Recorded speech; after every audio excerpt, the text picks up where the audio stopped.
Hi, I'm Ariel Bush. And I'm Ty Johns, snowboard experts at Curated. Here at Curated, we're obsessed with snowboarding. We got to test out some of the best boards from the best brands, and from what we demoed, we picked out our 5 favorite 2022 Freeride snowboards. Just so you guys know, we are not sponsored by any brands. All of these reviews are completely 100% unbiased. At number 5, we have the Burton Skeleton Key. I found it very nimble on greens, blues, making some tighter, short radius carves. Really dug in, really held a great edge. I did notice when I was hitting those faster speeds on steeper terrain that the nose definitely got a bit chattery. It's a bit floppy. If you are in deeper powder and some great snow, this shovel nose is gonna keep you upright all day. I did get caught up landing switch on a side hit where this short little tail kind of just dug right into the snow and launched me over my shoulders. But overall, a super fun board, very versatile and capable in deeper snow. This board can absolutely go fast if you are that rider who's looking to hit those Mach 1 speeds, fly down some groomers and some steeper terrain. You will be confident at speed. You might notice that this gets a little shovelly, a little chattery in the wind. It can be kind of daunting to look down and see your board flopping a bit. So if you are hitting those high speeds, just be aware that the nose up here, because it is a shovel rocker and it starts so early in the profile, it is going to be a bit chattery.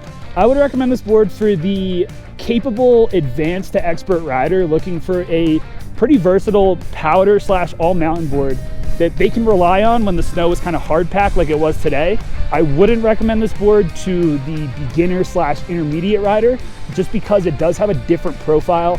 Coming in at number 4, we've got the Lib Tech Dynamo. This board definitely is very stable. It's very good for hard charging laps and going fast. Yeah, I really enjoyed just laying out carves, really flowing. The board is very unforgiving, however. If you catch an edge, you're probably gonna wipe out. I would avoid any tree runs. It's just really big and not as maneuverable. I also wouldn't really want to take it onto any jib features in the park. I think this board really excels on groomers, steeper groomers. That's just because you can lay out carves and it'll hold the edge really well, and it just handles speed like no other. This is a very stiff board. On the groomers, this thing was great. The magnet traction really helped with making sure that you're not going to slip out from underneath. Keeps you upright. It's just super fast. This is a bomber. Like, it just take it down and take it as fast as you possibly can, and she'll hold you down. I wouldn't recommend this board for beginners. Like I said, it's just not very forgiving. If you catch an edge, you're probably gonna wipe out. I would recommend this board for the intermediate to the advanced rider who really wants to charge faster on the mountain and really lay out some carves. Number 3, we have the Jones Flagship. This thing is a blast to cut through the trees on. This board is gonna be awesome for a big rider, not really park focused, someone that really wants to just get out and explore. Like this is something for cutting through the trees, trying to figure out where you're going and not really knowing. It is meant to be ridden directionally. It's not a park board at all. Overall, it's a lot of fun. It's got great float, great edge hold. It's more of a charger or a pow board, something to take outside the resort or even just rip past and spray folks, you know? It's really at home charging those groomers and floating through POW. It really held an edge. I would not recommend this for anyone that's brand new just because it is a much stiffer board. It's not forgiving. I'd probably recommend this to someone that has a little bit more experience. Even beginner, intermediate, and above is gonna be the sweet spot for this thing. Coming in at number 2, we've got the Lib Tech Orca. The hype's there, the hype is real. The hype is real. It was just so stable and confident. There was nothing to really think about, you know? It just feels like it wants to work with you,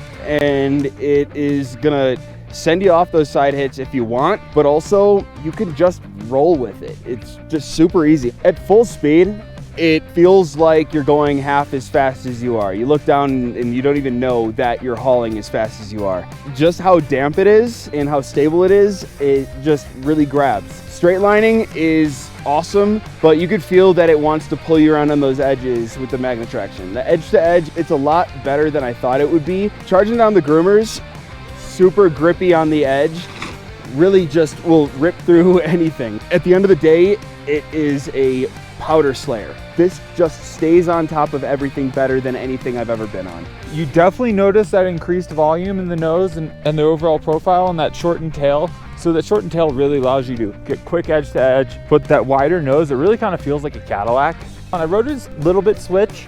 It's a little scary at speed going switch, It's a tiny bit sluggish changing edges, but that has to probably do more with how wide it is, which is why you really want to size this one down.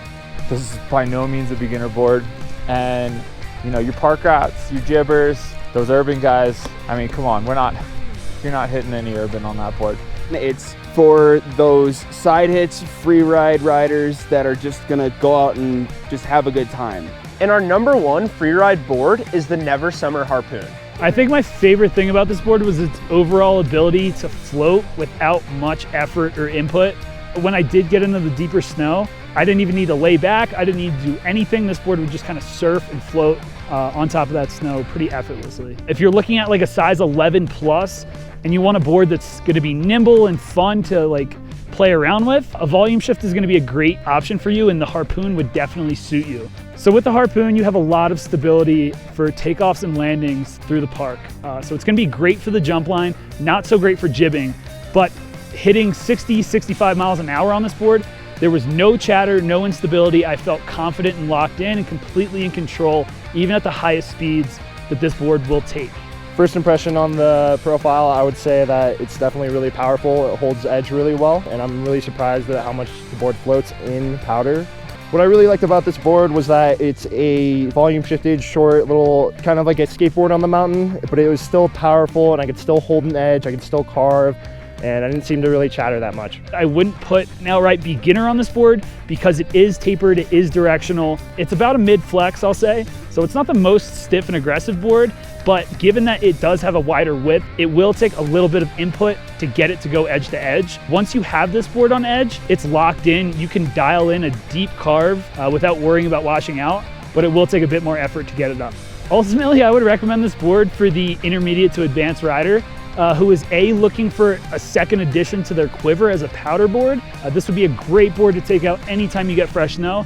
But if you wanted to have this as your dedicated daily driver, it's gonna be very versatile. It's gonna rip all over the mountain. You're gonna be able to lay down some deep carves on groomers. You're gonna be able to float effortlessly through that deeper snow. What do you think? Did your board make the list? Let us know in the comments below.